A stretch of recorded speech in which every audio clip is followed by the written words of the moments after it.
ஒரு மனுஷனுக்குள்ள என்ன வேணும் அப்படின்னா அவன் மனதை என்ன செய்யணும்? திரும்பணும். ஸ்தோத்திரம். மனதை என்ன செய்யணும்? திரும்பணும். மனம் திரும்பாம தேவனிடத்திலிருந்து எந்த அற்புதத்தையும் பெற்றுக்கொள்ள முடியாது. ஸ்தோத்திரம். ஒருவேளை இந்த ராத்திரி வேளையில நீங்க யோசித்து பாருங்களேன், நான் மாறி இருக்கிறேன்னா, எனக்குள்ள இயேசு இருக்கிறார், நான் மாறி இருக்கிறேன்னா. யோவான் ஸ்நானகன் ஞானஸ்நானம் கொடுக்கிறார். யோவான் ஸ்நானகன் ஞானஸ்நானம் கொடுக்கிறார். லூக்கா எழுதின சுவிசேஷம் 3ஆம் அதிகாரம் 7ஆம் வசனத்தை வாசிங்க. அவன் தன்னிடத்தில் ஞானஸ்நானம் பெறும்படிக்கு புறப்பட்டு வந்த திரளான ஜனங்களை நோக்கி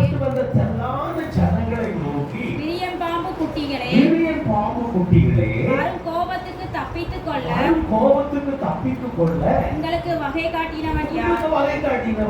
யோவான் ஸ்நானகன் கேட்கிறான், ஞானஸ்நானம் எடுக்க வர்றவங்கள பார்த்து விரியன் பாம்பு குட்டிகளே.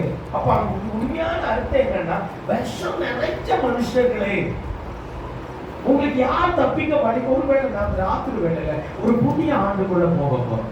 ஒருவேளை நம்மை நாமே நாம் ஆராய்ந்து பார்க்காதபடி எப்போ போல ஒரு கிறிஸ்தவ வாழ்க்கை வாழ்ந்து கொண்டிருப்போம். ஆனால் அது வீணா போயிடும். அந்த வாழ்க்கை நல்ல வாழ்க்கை அல்ல. இயேசு கிறிஸ்து எரேமியா தீர்க்கதரிசி மூலமா சொல்வார், சீர்கெட்ட பிள்ளைகளே மன திரும்புங்கள் என்று நான் உங்களுக்கு சொல்லுகிறேன். எரேமியா தீர்க்கதரிசி புத்தகம்